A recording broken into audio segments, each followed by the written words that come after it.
They didn't know her name. All they knew was that on a Monday morning, while the rest of the unit was sweating under the desert sun, a woman stepped out of the supply transport. No announcement, no uniform, no expression. One leg was synthetic. Her eyes were empty. No one clapped, no one saluted. Just a half-swallowed laugh from a group of young recruits near the loading dock. What is this military rehab? She didn't flinch, didn't look at them. She walked past the training field, her boots trailing fine red dust behind her. They called her a mistake, a liability, a pity project someone upstairs was testing again. What they didn't realize was this. The moment they ignored her, like a clerical error, was the moment they got it all wrong. Her name was Eleanor Rourke, age 44. Her file, what little there was of it, said she had completed basic nearly 2 decades ago. No deployments listed, no commendations, no notes, just one cryptic line in a different font stamped at the bottom. Reinstated by special directive, Level 5 clearance. Nobody understood what that meant. Not the staff sergeant who handed her a mop instead of a rifle. Not the medic who paused just a little too long when scanning the deep scar tissue where her prosthetic leg met skin. And certainly not the lieutenant who said with a smile, just wide enough to cut, "We've got beds for broken things. Let's see how long you last." Eleanor said nothing. She just nodded, and started folding laundry like she'd been doing it in a war zone. That was the first thing Marcus noticed. Marcus Calloway wasn't the type to speak unless spoken to, but he noticed things. He noticed how Eleanor folded hospital corners on her bunk faster than any of the fresh grads from Fort Jackson. How she tied her boots without looking double-knot perfect every time. And how she always walked the perimeter of the barracks 3 times before lights out. Not twice. Not 4. 3. The others thought it was a tic. Marcus wondered if it was a habit that used to mean something. She moved like someone who had spent years watching shadows, not avoiding them, but counting them. He once passed her in the rec room and caught her staring not at the TV, but at the reflection of the hallway behind her in the black screen. She blinked once and turned away. It wasn't fear in her eyes, it was memory. And it wasn't the first time he'd seen that look. It wasn't just Marcus who started paying attention. The others did too, but for very different reasons. They noticed that Eleanor didn't sit with anyone at meals, that she never laughed, never complained, never broke formation, even when her leg actuator gave off a subtle whine. And in places like this, difference doesn't breed curiosity. It breeds resentment. The jabs came quietly at first. A missing towel, a canteen spilled accidentally, a joke told just loud enough to hear, "Hey, Robo-Mom, careful not to overheat." But the more they tried to get a rise out of her, the more unnerving her silence became. She didn't defend herself, didn't look wounded. She simply existed beyond them, like she had already seen worse, like they were background noise, and that's what got under their skin the most. Not her presence, her unshakable stillness. Things stayed quiet for a while after that. Eleanor mopped the floors, ran the drills, ate her meals, and the others moved on mostly. But routine never stays routine for long in places designed to break you. On the 3rd Thursday, they ran the obstacle gauntlet. Standard stuff, crawl climb, sprint fire sprint again. Most recruits gassed out halfway through, coughing up desert air, pride shattered by barbed wire and 6-foot walls. Eleanor didn't finish first, but she didn't finish last either. She moved with a strange economy, like she was conserving energy for something no one else could see. Her climbing form was surgical. Her breathing didn't spike. And when she hit the firing range, 5 shots landed within a 1/4-inch grouping center mass.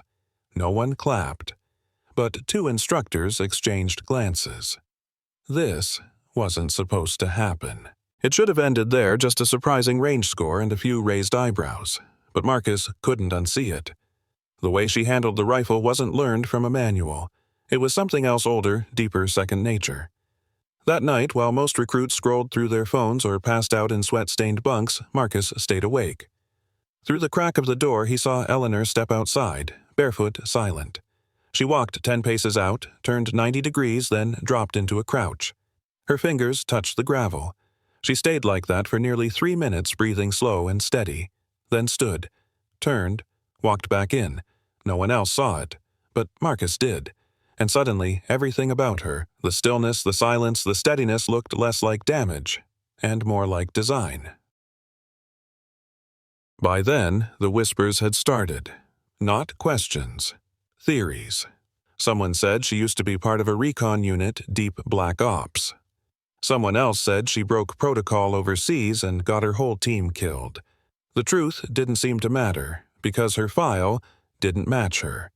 No unit history, no deployments, no commendations. Just a single page too clean to be real, and people in uniform know. A blank page is never empty.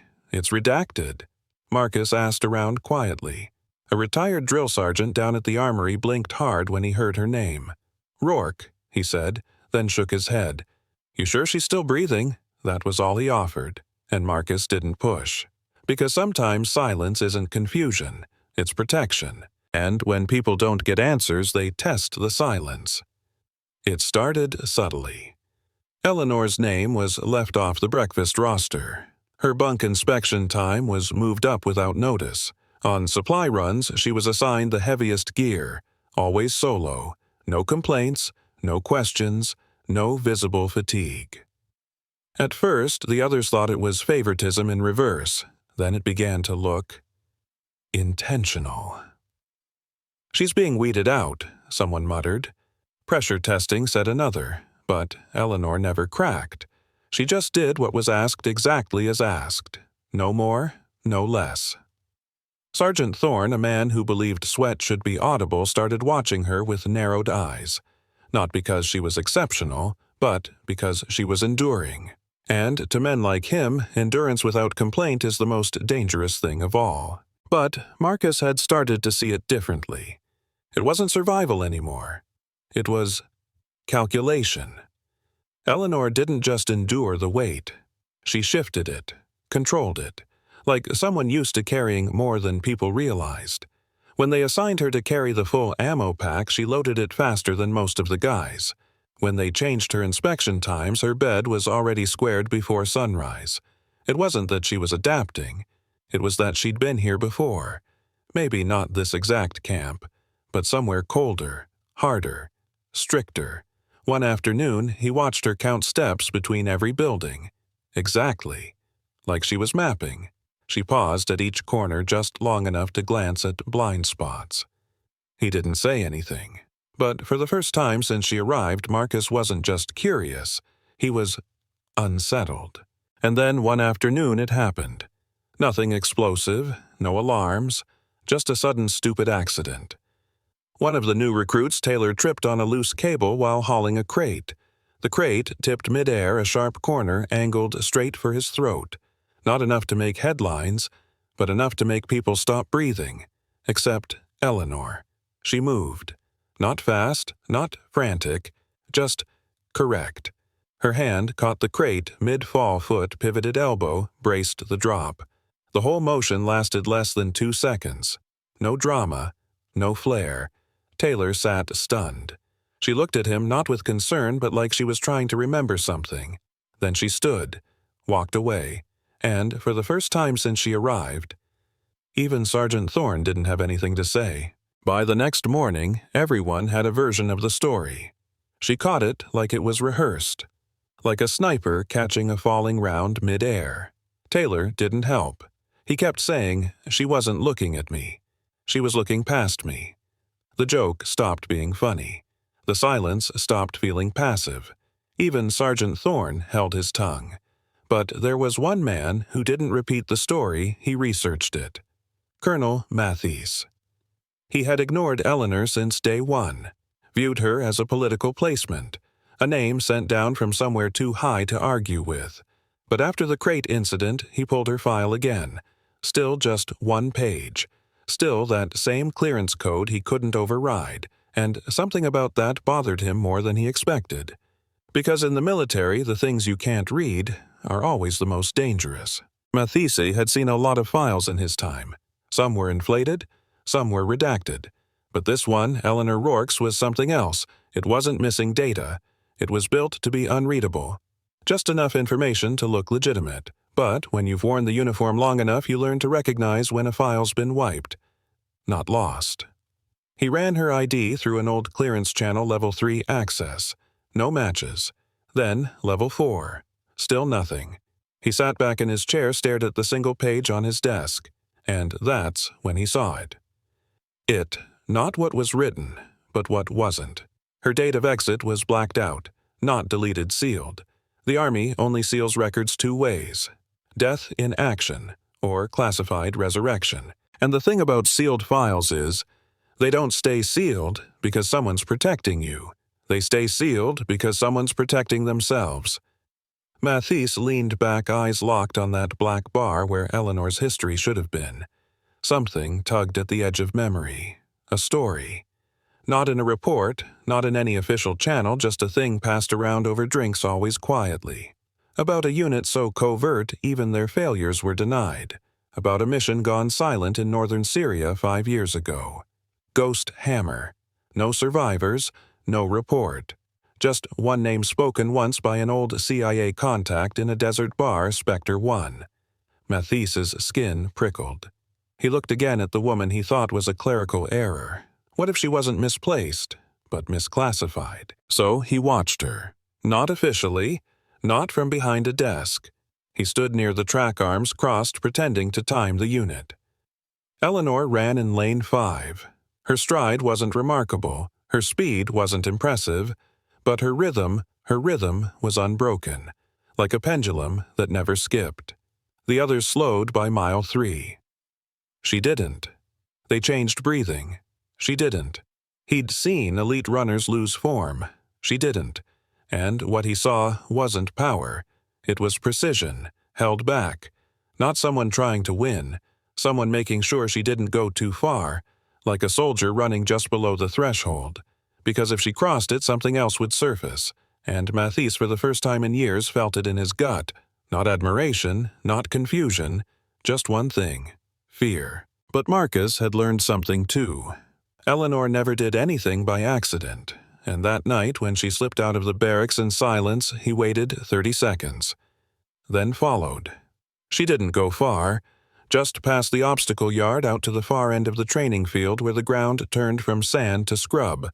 No lights, no cameras, no one assigned to be there. She knelt, slow, methodical, and began tracing something into the dirt. A pattern. Circular.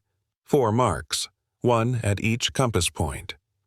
Marcus stayed behind a stack of crates, watching her fingers move like they remembered every line, and when she stood, her posture shifted. Not relaxed, not military, tactical, like she wasn't training for war. She was rehearsing something she'd already survived. He could have walked away. He should have. But the question had already escaped before he could stop it. "What were you doing out there?" Eleanor didn't flinch. She didn't even turn to face him. Just kept staring at the dirt where her boots had erased the pattern she drew. For a second, Marcus thought she hadn't heard.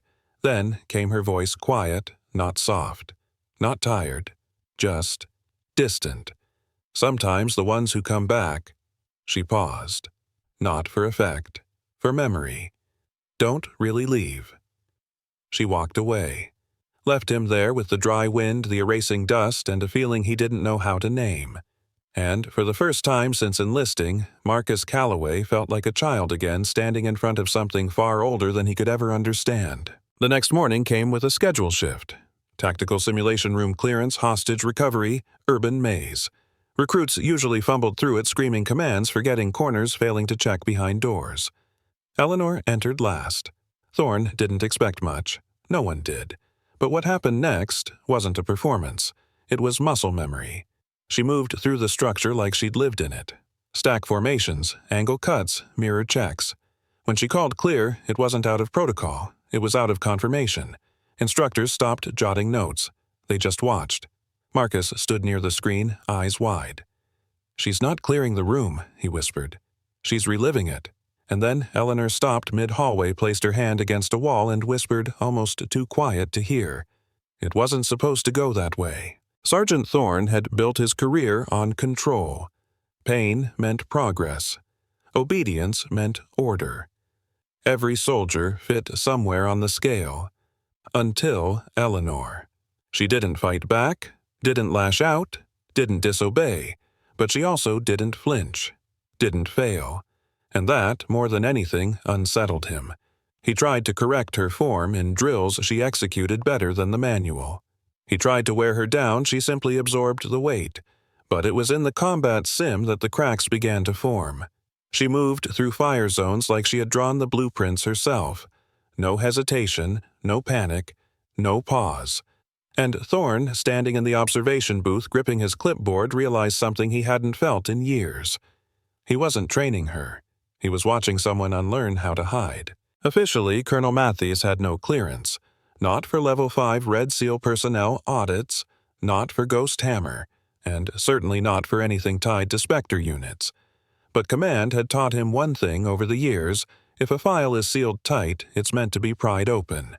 He made a call, not to the Pentagon, but to someone older, a man with no name on paper who picked up on the second ring and said only, "You found her." Mathies didn't ask how he knew. The man didn't ask what she'd done, just gave him a 6-digit code one-time access. When the file unlocked, the first line made Mathis sit down.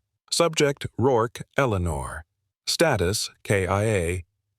Presumed: Operation Ghost Hammer. The second line chilled him. Recovery classified. Reassignment unauthorized. He didn't call her in. He waited outside alone beside the rusted flagpole. And she came. Like she knew the time had arrived.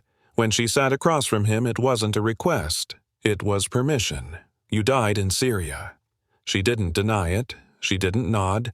She just looked out across the dust field, eyes scanning something only she could see. "I was supposed to," she said. Mathies waited. But no follow-up came, no justification, no mission log, no names, just silence. And then, finally, some ghosts wear the same skin for too long. Eventually, the world forgets they're not alive anymore. He didn't say anything else, because what do you say to someone the system tried to bury? And who came back anyway? Reaper drill. It wasn't designed to test skill, it was designed to crack spirit. One candidate in the center. Multiple attackers, close quarters, real contact, real injuries. Most washed out here. Some cried. A few were pulled out bleeding. And that morning, Eleanor's name was called. No one laughed this time, not even Thorne. She walked onto the mat, barefoot, calm. She looked smaller than the others, older, quieter, but something in the air shifted. 5 candidates circled her. Younger, bigger, meaner. They thought it was a test. They were wrong. For Eleanor, it was memory. What happened next wasn't a fight. It was anatomy velocity and decision measured in milliseconds. The first attacker lunged. Eleanor didn't block. She turned. Just slightly. Just enough. His arm missed. Her hand didn't. A palm to the jaw hinge. A tap to the knee. He folded like paper. 2 more came in coordinated loud. She moved like water. One flowed into the next. Her elbow met ribs. Her heel kissed a shin. By the time the third hit the mat, the room had stopped breathing. She wasn't showing off. She was surviving. And it wasn't fear in the others' eyes now. It was recognition. They'd seen training. This was something else. In that moment, it wasn't just Eleanor who was exposed. It was everyone watching her who had to confront what they weren't ready to believe. Colonel Mathis stood behind the glass, arms crossed, but hands trembling. His mind raced through protocols, past operations, and a buried rumor she died, but she hadn't. Sergeant Thorne clenched his jaw, weeks trying to correct her, to humiliate her, and now he saw it. He'd been barking orders at a weapon older than the manuals he swore by. Inside the observation booth, Thorne stood alone. He stared at the empty mat. Then slowly he opened a drawer, pulled out a report with her name, and fed it to the shredder. Marcus, standing near the edge of the mat, felt something deeper. He didn't feel fear, he felt awe. Because she wasn't winning. She was remembering, and for a heartbeat. He wondered what it must feel like to carry a war no one saw but you. The last man still stood, chest heaving, hands up, fear wide in his eyes. Eleanor could have ended it. One step forward, one move, but she didn't. She lowered her hands, tilted her head, and gave him mercy. Not weakness, choice. The man dropped to his knees, not out of pain but surrender. The whistle blew, and for a second no one moved. Then it started. A single clap. From Marcus. Then another, and another, until the whole room echoed with the sound of hands coming together. Not for dominance, not for spectacle, but for truth. For the ghost, who didn't haunt the room. She held it steady. Eleanor didn't smile. She didn't raise a fist. She didn't bow. She simply stepped off the mat, picked up her towel, and wiped the sweat from her palms like it was just another drill. They only saw what I did, not what it cost. They still don't know the names I left behind. The clapping faded, but the silence that followed spoke louder. Colonel Mathis followed. No clipboard, no rank, just a man walking behind a story too big to ignore. Eleanor, he said, just her name. She paused at the door, didn't turn. I was wrong, he said. Still, she didn't turn. Not about your file, a breath, about thinking it could define you. She looked over her shoulder, not with pride, but with something heavier. It wasn't meant to, she said. It was meant to protect you. From me. He had buried the memory like so many others. Ghost Hammer. Classified beyond comprehension. Spectre 1. Last seen in Aleppo, presumed KIA. He remembered the call. No name, no details, just a voice on the line whispering, "It's over. They're not coming back." Mathis never cried, but that night he didn't sleep. Years passed. Promotions, borders changed, wars rotated, but her name never left his locked drawer. Until today. Until she stepped out of that transport van with eyes too quiet to belong to a rookie. He had seen broken soldiers. He had seen elite ones. But he had only seen one ghost come back wearing skin. And now she stood just feet from him, not asking for a second chance, just proving she never needed one. The message came at 0300. Red clearance. Verbal only. Mathis knew what that meant. The room was cold, the lights low. 3 men. All suits. No insignia. They didn't ask how she passed the Reaper. They didn't ask how 5 top candidates were dismantled in seconds. They only asked one thing. How loud did it get? Mathis didn't answer. He just stared. She wasn't supposed to resurface, one of them said. Spectre 1 died in Syria. Let it stay that way. A silence stretched. Then came the order. Extract her. No formal debrief, no trail. Mathis clenched his jaw. She passed every test he said. The man across the table leaned forward. So did Oppenheimer, he whispered. Didn't mean we let him stay near the button. The meeting ended. And just like that, Eleanor's ghost was dangerous again. All his life, orders made things simple. Follow, execute, report. But this wasn't protocol. This was conscience. Mathis sat in his office long after the sun came up. Eleanor's file still just one page lay in front of him. He stared at the corner. The ink hadn't changed. But he had. The Reaper footage would be deleted. The candidates were already being told to forget it. And the gym. Already scheduled for renovation. They were erasing her, again. But for the first time, Mathis thought maybe some ghosts don't come back to haunt. Maybe they come back to remind. He picked up the secure phone, dialed slowly, then stopped halfway, and instead he whispered, "She stays." The knock came just after lights out. Mathis didn't need to ask who. He opened the door. Eleanor stood there. No uniform, just a plain gray jacket and a duffel. "You didn't call it in," she said softly. He nodded. "I couldn't."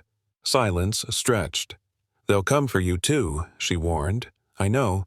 She studied him for a moment. "You were always a good officer, sir. Just needed to remember how to be a good man." He looked down. "Where will you go?" A soft smile, the first and only. "Where ghosts go. Nowhere and everywhere." She turned Duffel over to shoulder, and without another word, Eleanor Rourke disappeared, this time by choice. The base returned to normal. Classes resumed. Schedules adjusted. New candidates arrived. The Reaper mat was replaced. No one mentioned Eleanor, not officially, but sometimes when the younger ones argued about strength, someone would whisper, "Ask Matisse," about the woman with the gray jacket. And in his office behind a locked drawer lay a single sheet of paper. He had rewritten it by hand. One paragraph, no rank, no dates, just a name. Eleanor Rourke. And one line, she met the standard. Nothing more, nothing less. The ink faded over time, but not the story. Some ghosts don't haunt. They remind us what silence is worth.